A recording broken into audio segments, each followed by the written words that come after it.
So answer me this. What do you get when you take a grid of racing Hondas, chuck them on the grid at Knockhill, throw in some rain, and then partially reverse the grid? Well, I'll give you the answer in 15 minutes' time, because we're about to get our first proper wet race of the season. We had a little sprinkling of rain in one of the races at Donington Park, but here at Knockhill, in these incredibly wet conditions, we're going to find out exactly what these Hondas can do when you add a little bit of rain and a little bit of water into the mix as well. Now, of course, as we saw from the grid draw earlier on, is a partially reversed grid, so the number 4 was pulled out. That means that we reverse the top 4 in each of the classes when you have to swap the 2 cars around in Class C in that sense, but classes A and B get swapped around in the top 4 positions. So if you finish 4th in race 1 in class, you then move up to pole position for race 2 in that class respectively. And as what we also do as well is we separate the classes out. So we have the Class A cars towards the front of the field. There's a rows gap, then Class B cars, and then you have a rows gap to the Class C machines in the mix as well. Now, a couple of things we should mention. One thing I'm also mentioning too as well is that we do have Spencer Fortag on the grid. He is there. He missed race 1. Not quite sure the reason why, but his number 4 FN2 car is out at the back of the grid as well. And also we've got in there, there's a car a little further back, which I think is around in, it might be Owen Diver's car. That's Owen Diver's car's right at the back of the grid. So off with the green flag, they'll get 2 green flag. That's because, of course, there is change in the conditions. But now we get set for round 14 of Racing Hondas.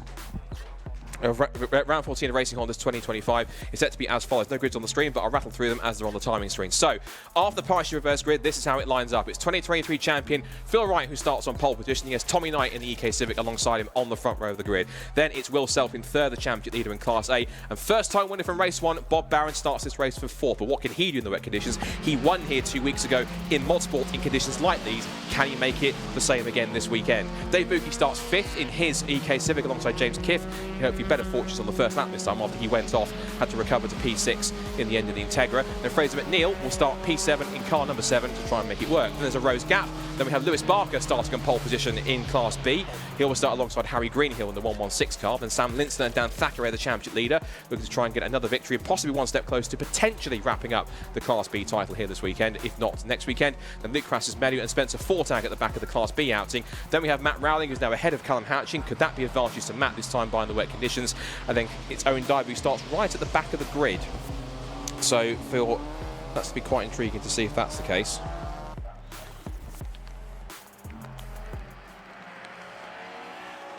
So the car's making their way around onto the second formation. Now, again, they have to have a second formation lap for those who don't know, because, of course, it's a change of conditions. One formation lap is not enough. They need a second one to be able to fully understand the conditions, to be able to make sure they're not getting a big surprise when they're heading down towards turn 1. 2 cars that are starting from the pit lane. One is Michael Barron after he pulled up late in the race at the bottom of the chicane. The other car also had an issue and dropped back is Dan McDonald. He finished 7th in Class B after he started on the front row of the grid in that one. Here's the grids on the screen, as you saw, so we'll quickly rattle through them once more. It's Wright from Knight, then Self from Barron, Buki from Kiff, and then McNeil, who starts in P7. And our Class B pole sitter, it was meant to be Michael Barron starting to make, but of course there's a gap on the road from him because he starts in the pit lane. And it's Barker and Greenhill, Linster and Thackeray, Holloway and Crassus-Medu, McDonald and Owen Diver, who started right at the back of the grid though. I'm not quite sure why. He might move forward if that's the case. And then from the back in Class C, of course, we swap the 2 cars around, so it's Rowling and Houchin at the back of the grid for 17th and 18th. So, stories here to have a look for as well. Of course, you've also got Spencer Fortag in there as well. Of course, you have to remember at the back of the Class B grid, starting 17. So 19 Hondas are going to be on the grid for this one, I believe, anyway. So Phil Wright then, he's not bad in wet conditions, so he's going to try and pick up a victory. Now, he hasn't won a race so far this season since all the way back at Brands Hatch, the first Brands Hatch visit in race 2. That was back in June.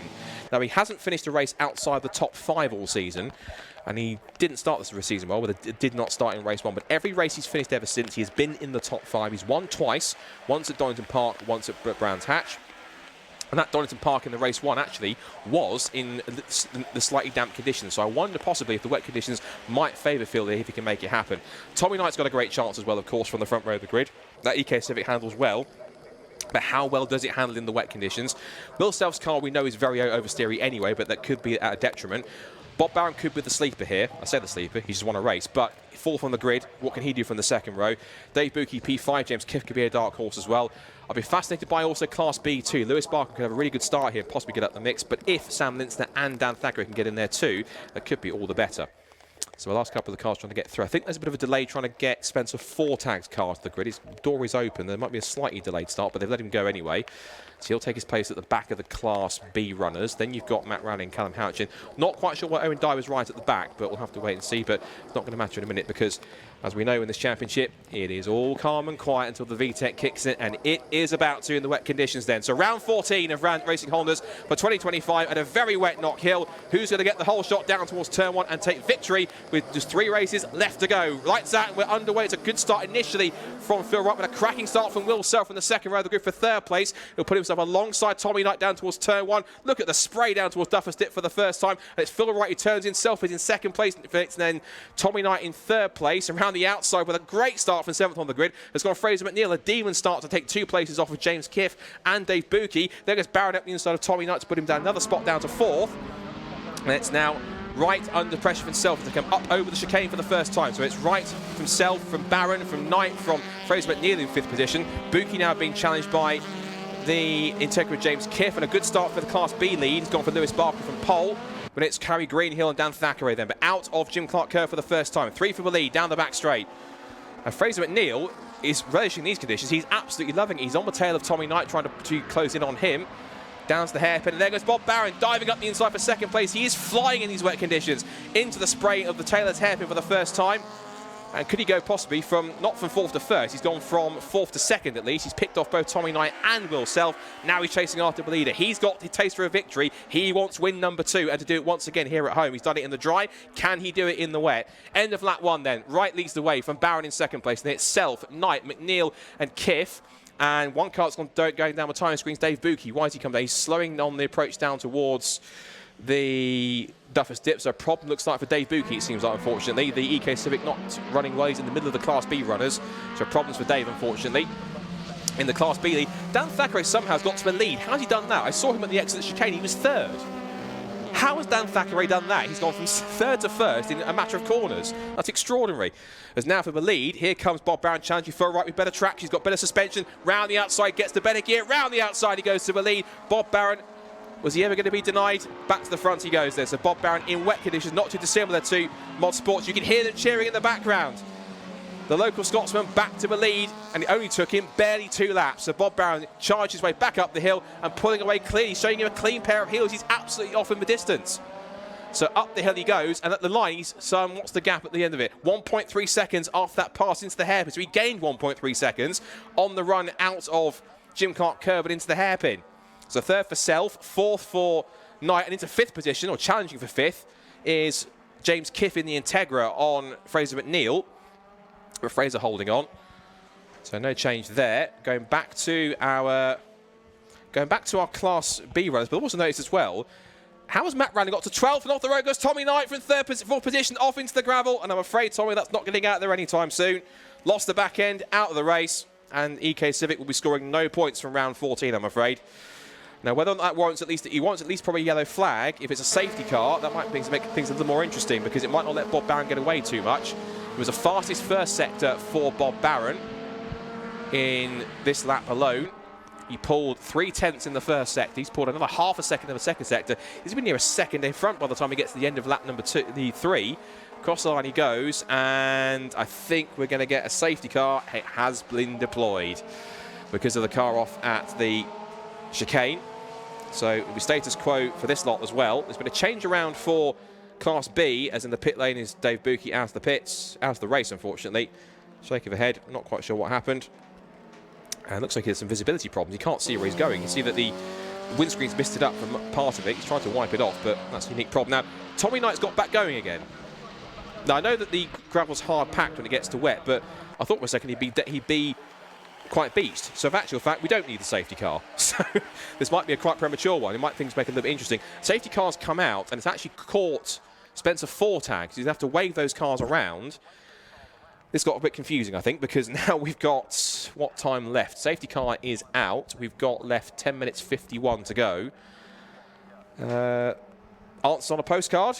How do we work this one out? Because the safety car's picked up the tail enders. He's got Spencer Fortag, Owen Diver, and Callum Houchin and Dan McDonald. Then Tommy Knight's come through, thinking, sorry guys, I didn't mean to cause that, but he's managed to get back out again.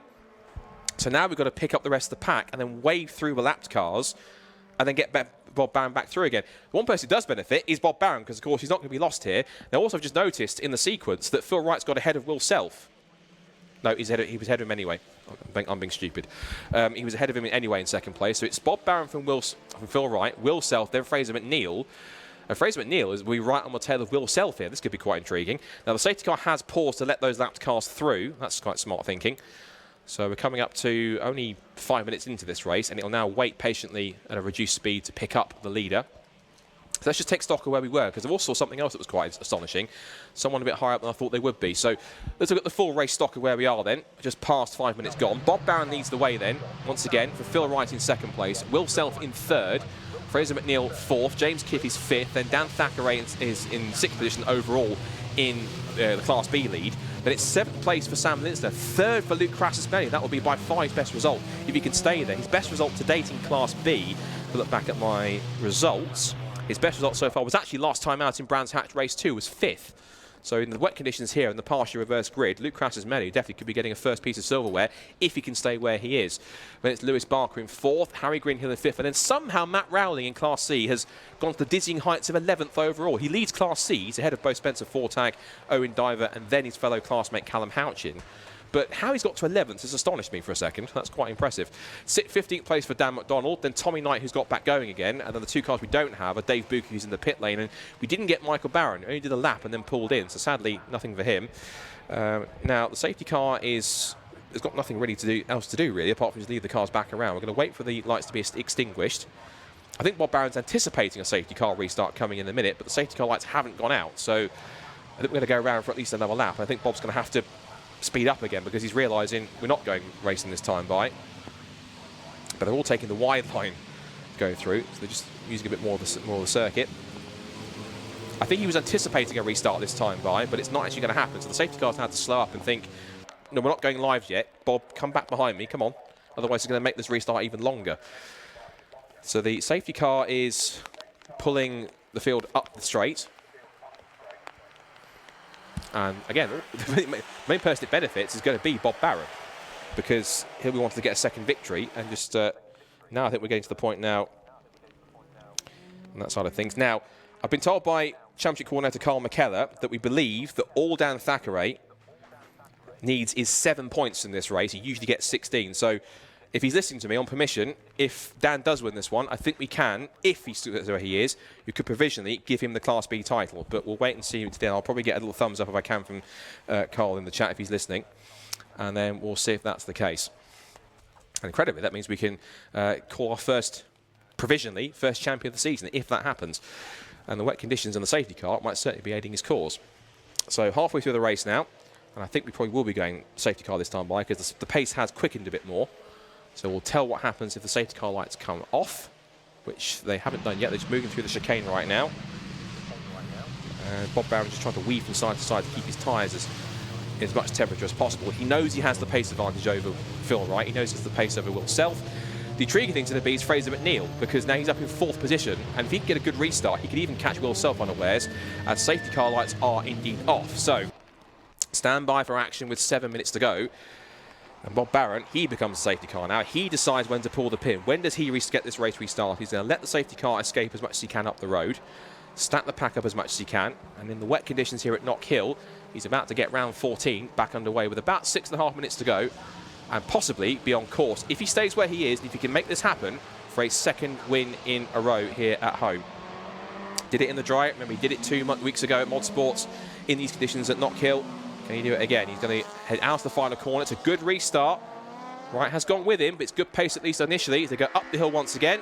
And Bob Barron in the lead of round 14, takes the green flag, and we're back racing, which is over 6 minutes to go. So Barron leads it, Wright in second place, Self in third, Fraser McNeil fourth.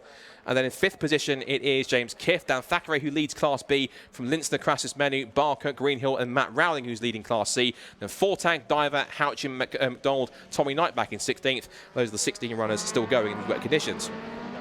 I have to say, Bob hasn't got away from Phil Wright in this restart too much. Going with him as the rain continues to fall. They rock over the chicane back at racing speeds. And I'm certain that Barron will just keep on. He'll have the confidence knowing that he can drive this car hard in these conditions, having done it 2 weeks before. And also now, he's got the first victory. He knows how to do it. Through the spray. Will Self has had a good restart. He is not as quick on the first sector as Fraser McNeil was, and not as quick on the second sector either. So Fraser's coming back at him here. And Fraser, of course, again, using his local knowledge, knowing this cut circuit at the back of his hand, and having experienced that firsthand with the passenger ride yesterday, I confirm he is mental, but he is incredibly talented at the same time. As Phil Wright, yeah, on that last lap on the restart, Bob Barron was 7/10 quicker. So pace advantage is definitely there with 5 minutes to go. And trying to pull away here in the wet here. As you said, local knowledge counts for a heck of a lot in a circuit like this, particularly for the Scots, and they really are pushing as hard as they dare. Now, that's the battle I wanted to look at, because Will Self and Fraser McNeil could be very interesting. On the last lap, Fraser McNeil was about a 10th.5 quicker. He's matched him in sector 1, as Barron sets the fastest first sector of the race so far, and he's another 2/10 clear. As we now watch here, this is Lewis Barker chasing after Luke Crassus-Main. This is for the final step on the Class B podium. Well, Barker was ahead of the line, but Crassus-Main has got back through. This is now 4th, 3rd place between them. As the field passes his way down, back up the inside into Jim Clark curve. He'll have the outside line for Hislop, so they come side by side. Do you really want to do this? Side by side in wet conditions. It's now Barker with the inside line, but of course on the outside will be where the wet line is. So Crassus-Main might have better braking. They're going to go deep. Crassus-Main brakes first. Lets Barker go a little first into the corner. And turns his way in, looking for the up and under. But the wetter line will be more beneficial. Cuts across, and Barker's back to 3rd place. Didn't last too long. Bob Barron has now got another half a second in his lead. He is now ahead by 1.6 seconds out in front. And also closing in on them in this battle for 3rd place is Harry Greenhill. He's in 10th place overall, but he's 5th in the class and wants to try and get a couple more points if they start to scrap. I'm keeping an eye on these battles between 1st and 3rd, and Will Self did pull another 1.1 seconds and has done another 4/10 this time in this first sector. So Will Self, I think possibly he's getting a bit more comfortable in these wet conditions now ahead of Fraser McNeil. But Fraser, meanwhile, in P4, I think this might be his best result of the season if he manages it. Yes, by far. His best result of the season to date has been 5th, and that was in the second race at Cadwell Park. And since then, his best result since then was 6th in the first race at Alton Park. Yes. So this would be his best result by far with P4. Now, Phil Wright just set the fastest second sector of the race, 24.1, 3/10 quicker than Bob Barron, but he then lost those 4/10 back when Barron did a 17.9 in the final sector compared to 18.3 for Phil Wright. So it's back and forth here at the front between these two. 1.3 seconds still the gap. There's now 2 3/4 minutes to go. I'm going to watch that quick clock like a hawk, because I'm not making the mistake I did in race number 1 where I called it too early. Spencer Fortag, I think, on the corner of my eye, has also got problems. He's crawling up the pit straight as well, so problems for Spencer all weekend, which is not great for him. There's James Kiff running in P5 in the Honda Integra. And actually, right behind him for overall position is Dan Thackeray. So he wants to possibly wrap up this Class B title in style provisionally.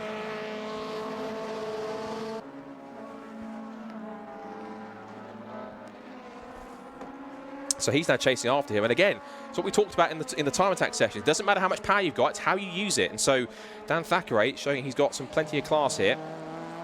Down towards the hairpin they come again, and just deep under brakes for James Kiff. And he's chasing after him up the hill. Now Kiff will have better straight line speed, but Dan's giving as good as he gets. There is an ex-Civic Cup car, so he's got plenty of power in the mix in that car, trying to pull his way through. Down towards Duffers Dip, 2 laps to go, I call it in the books here, because yeah, lap time is 1:02, 1:03 for these faster cars. And Phil Wright got 4/10 back in the first sector. It's getting closer again as they come back towards it, and in fact, I thought there was a flashing sign somewhere, but it wasn't. It was something else being distracted. So out of Jim Clark they come, down towards the end of the line. They've got Spencer Fortag's car in the way as a blue flag. They're trying to get out of it, but Phil Wright is coming back at Bob Barron now. This isn't done, I don't think. Down towards the hairpin for the second to last time. They will go across the line, and with less than a minute to go, it will be the final lap of the race. I'm pretty certain of that. I ain't making the same mistake twice. Now up towards the start finish line to start the last lap of the weekend, not just of the race, but the weekend for this one in Time Attack and Racing Hondas. One more time around for Bob Barron. Can he get this one done? Spencer Fortag is really crawling up the pit straight here. So Bob Barron turns his way in through McIntyre's and then in through Butcher's now for the last time. A circuit he knows all too well, weaving his way through. Did it earlier on the dry, and looks as though the wet conditions are going to be absolute cakewalk for him as well. He's had some initial pressure from Phil Wright, but he's handled it beautifully. Even a safety car restart has gone absolutely brilliant for Bob. And again, you have to remember, this is his first season of car racing, full stop. He's done plenty of laps around here on track days, but it's all coming good. And of course, when Knockhill was on the calendar, I'm pretty certain the Kilty K-Swap squad will look at this thinking, this is the one we want to do well at and we want to win at.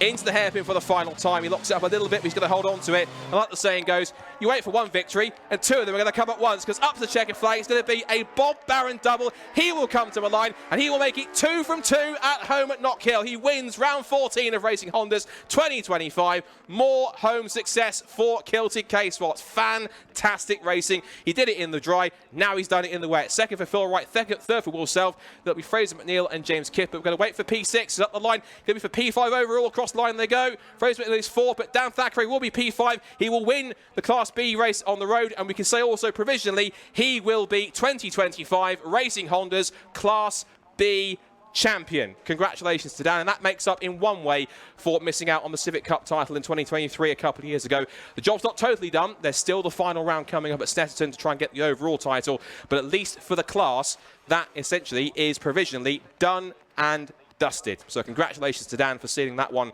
provisionally. We have to stress that because of course there's 2 races to go and it's all subject to official confirmation. But Dan Thackeray won the drag race up the hill to beat James Kiff to the line. That's going to be impressive. That'll be a subject for Charlie to talk about. Giving James Kiff's Honda Integra a run for its money up the hill. That was pretty impressive. So Lewis Barker also got 2nd place in Class B. So actually he beat Sam Linster in the end by, what was the gap between himself and Sam Linster? 1.2 seconds at the flag. Then it was Luke Crassusbenny back in 4th. Then it was Harry Greenhill and Tommy Knight. And Matt Rowling dropped back a couple of spots but finished 12th overall and does take the Class C victory on top of that as well.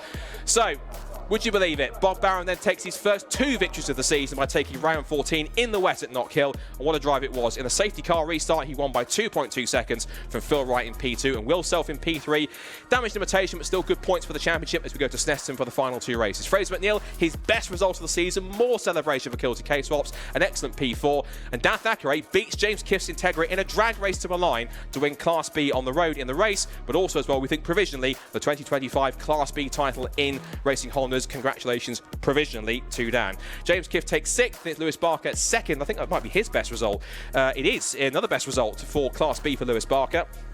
Sam Linster was 3rd in the class, another podium for him. Luke Crassusbenny improves his best performance. That is now him beating his 5th position from last time. That's a P4 for Luke Crassusbenny in class. Harry Greenhill 5th. Tommy Knight, after he brought out the safety car, after he spun off at the chicane but got back out again. The Matt Rowling, who wins Class C once again with Owen Diver 13th place. Dan McDonald, not a great second race for him, down in 14th, but it's going to be Callum Houch in 2nd place in Class C. And we lost Spencer Fortag at the end of mechanical issues. Dave Buki, who I don't think could see at one point, and Michael Barron's car didn't even complete hardly a lap in the race before he was out of it.